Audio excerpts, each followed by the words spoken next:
नमस्कार। कैसे प्यारे दर्शकों, आज हम आपको एक बहुत ही अद्भुत प्राचीन नागा समुदाय नागा वंशावली के अनुसार ये तंत्र का प्रयोग तत्काल प्रभावी होता है। इसी तंत्र में आज मैं बताने वाला हूँ कि प्यारे दर्शकों, आप जानते हैं आजकल आदमी बहुत चालाक हो गया। अब सामने से लड़ाई नहीं करता है, वो किसी तांत्रिक को पकड़ता है, 10-20 हज़ार रुपये दे के आपके ऊपर तंत्र प्रयोग करवाता है। बहुत से तो ऐसे लोग हैं जो घर में ब्रह्म, पिशाच, डंकनी, संकनी, यक्षिणी, नटवीर इत्यादि को पूज लेते हैं और उनको मज़ा आता है गांव में अपने भाई बंधुओं को परेशान करने में, अपने रिश्तेदारों को परेशान करने में, अपने मित्रों को परेशान करने में। और वो निशाचर जैसी उनकी मानसिकता हो जाती है। वो चाहते हैं कि मेरे आगे कोई तरक्की ना करे। कोई अच्छा बच्चा पढ़ रहा है तो उसके ऊपर गांव के बच्चे पढ़ रहे हैं, शहर के बच्चे पढ़ रहे हैं, उनके ऊपर तंत्र कर देंगे, वो बच्चा बेकार हो जाएगा। इस प्रकार के बहुत सारे असुर पड़े हुए हैं। आपके यहाँ नहीं, हमारे गांव में भी थे और अभी हैं। उन असुरों का विनाश निश्चित है। मैं बता दूं, अगर ऐसे ही कुछ लोग अगर आपके पीछे पड़े हैं तो घबराने की ज़रूरत नहीं। आपको पता चल जाएगा कि आखिर वो कौन है, उसका मकसद क्या है और वो मेरे पीछे बेवजह पड़ा क्यों है। मेरा मानना है ऐसा व्यक्ति अगर आपको काफ़ी नुकसान पहुंचा चुका हो तो एक बार माफ़ करना चाहिए। सबसे बड़ा महान व्यक्ति वही होता है कि किसी को माफ़ कर देना, उसके पश्चात भी वो नहीं सुधर रहा तो दंड देना अति आवश्यक है। अगर दंड नहीं देंगे तो आपके लिए वो यमराज यानी काल रूपी बन जाएगा।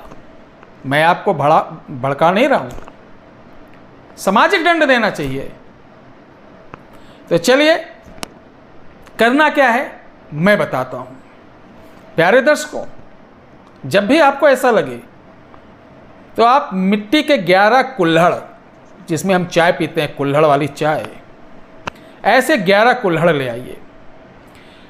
रात को एक कुल्हड़ के अंदर थोड़ा सा कच्चा दूध, 10-15 बूंद शहद, थोड़ा सा गंगा जल और शुद्ध पानी भरकर एक साबुत हल्दी डाल देना है। थोड़ा सा खाली रखना कुल्हड़ को, और अपने सर से 5 बार उतारा करके और अपने मुख्य चौखट से 5 बार उतारा करके आप जिस कमरे में सोते हो वहाँ रख देना। सुबह जल्दी उठना है, सूर्योदय से पहले। इसका कमाल देखना, ऐसा कमाल कि आप याद करेंगे और बोलेंगे वाकई में चमत्कार को नमस्कार है। ये हवाई वाले उपाय नहीं देता हूँ कि इनका पकड़ लो उनका पकड़ लो, मिक्स करके परोस दो। हर चौथा आदमी आज की डेट में तांत्रिक है, तंत्र की परिभाषा ही नहीं मालूम। बड़े बड़े दावा कर रहे हैं कि मैं आओ ये सिखा दूँ वो सिखा दूँ, उनके पास कुछ है ही नहीं। कभी भी देखिए, आप कोई किसी को गुरु बनाइए तो एक बार उसके पास जाइए जरूर। अगर वो दावा करता है कि आओ तुम्हें मैं यक्षिणी सिखा दूं, परी सिखा दूं, जिन्नात सिखा दूं, तो उससे पूछिए गुरु जी क्या आपके पास है ऐसा कुछ, उसका प्रमाण दिखाइए, कुछ कलाकारी दिखाइए। तब वो आपको मीठी मीठी बातें बना के, बहाना बना के टाल देगा। बहरहाल, हमारी बातों से पीड़ा होती है, जलन होती है, उसके लिए मार्केट में बहुत सारे ट्यूब्स उपलब्ध हैं, वो लगा लें। आप हंस रहे हैं, इसलिए आप हंस रहे हैं कि मैं आपके लिए संघर्ष कर रहा हूँ, आपके लिए मेहनत कर रहा हूँ और आपको बचाने की कोशिश करता हूँ ऐसे लोगों से। तो जब ये रात को डाल देंगे, अर्ली मॉर्निंग उठना है, ध्यान रखो, इसी चीज़ को ले जाके नीम के पेड़ पे एक बार में कुल्हड़ को ऐसे पलट के रख देना।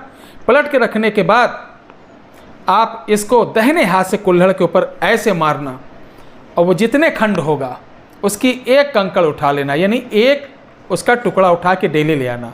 अब 11 दिन ऐसे करेंगे, 11 टुकड़े आ जाएंगे। अब आएगी वो रात जिसका आपको 11 दिन से था बेसब्री से इंतज़ार। 11 कंकड़ियों को आप अपने काले रंग का, जैसे मैं कुर्ता पहना हूँ, इसी कलर के कपड़े में, कॉटन में वो रख देना और 11 हल्दी के टुकड़े रख देना। साबुत हल्दी होती है वो, या उसके टुकड़े करके रख देना। अब रात को इस पोटली को अपने घर के चारों ओर अंदर से घुमाना और ला के मुख्य द्वार पर रख देना। रात को ऐसा करना और सुबह जानते हो क्या होगा मेरे भाइयों बहनों? जो भी आपका शत्रु हो, वो कितना बड़ा तांत्रिक हो, किसी को भी वो पूजता हो, कैसा भी वो अपराधी हो, वो सुबह गिड़गिड़ाते हुए आपके पास आएगा, 100% आएगा, साइलेंटली आएगा, चुप्पे से आएगा कि मुझे कोई देख ना पाए, आके पांव पकड़ लेगा, कहेगा माफ़ कर दो, मैंने बहुत अत्याचार आपके साथ किया, मुझे एक बार माफ़ कर दो, मुझे माफ़ कर दो, माफ़ कर दो, माफ़ कर दो, यही बोलेगा। जो भी होगा, वो आपका मित्र हो, रिश्तेदार हो, आपका ख़ानदानी हो, कुटुंब का हो, अटीदार हो, पटीदार हो। हमारे भी 1-2 पटीदार हैं, वो पिशाच टाइप के हैं, अच्छा काम आज तक किए नहीं, दूसरों की आलोचना, दूसरों का नुकसान पहुंचाना, स्वयं उनका विनाश हो गया, चेहरे का तेज मर गया, तमाम बुरी आदतें जो महिलाओं के अंदर होना चाहिए उन पुरुषों के अंदर आ गया। आप समझ सकते हैं। तो ऐसे भी बहुत सारे लोग हैं। तो दंड तो भैया मिलता ही मिलता है, गलत बुरे काम का बुरा नतीजा। क्यों भाई चाचा? अरे हाँ बिल्कुल, आप समझ गए। तो आप ये जब करेंगे तो वो आएगा, माफ़ी मांगेगा, आप माफ़ कर देना। और ध्यान रखिए, जीवन में सुखी रहना है तो अपने घर में सुबह शाम ईश्वर का नाम जरूर होना चाहिए। जिस घर में, जिस सनातनी के घर में ईश्वर का नाम सुबह शाम नहीं लिया जाता है, उनका अर्चन वंदन नहीं किया जाता है, अपने बच्चों को सनातनी शिक्षाएं नहीं देते हैं, धार्मिक किताबें नहीं पढ़वाते हैं और ऐतिहासिक बातें नहीं बताते हैं, वो घर सनातनी नहीं हो सकता। उस घर में कभी लक्ष्मी देवता वास ही नहीं करते। देवता भी, पुराण भी कहते हैं, जिस घर में पुराणों की चर्चा नहीं होती है, जिस घर में देवताओं की कथाओं की चर्चा नहीं होती है, जिस घर में भजन नहीं होते हैं, जिस घर में कथाएं नहीं होती हैं, जिस घर में पुराणों का अध्ययन नहीं होता, वहां मैं तो छोड़ो, हमारे गण भी वहां नहीं जाते। वहां भूत प्रेत और नकारात्मक शक्तियों का वास रहता है। तो समझ जाइए, वो घर घर नहीं रहता, तब आप परेशान रहेंगे। मैं दावा करता हूं, आप पुराणों का अध्ययन चालू कर दीजिए, आप पूजा पाठ ढंग से चालू कर दीजिए, त्रिकाल संध्या पूजा करिए। थोड़ा कष्ट तो जरूर ही होगा, लेकिन उसका जो लाभ मिलेगा आप देखेंगे, कहेंगे वाह भाई वाह। ठीक है, तो इसको करिए, लाभ उठाइए।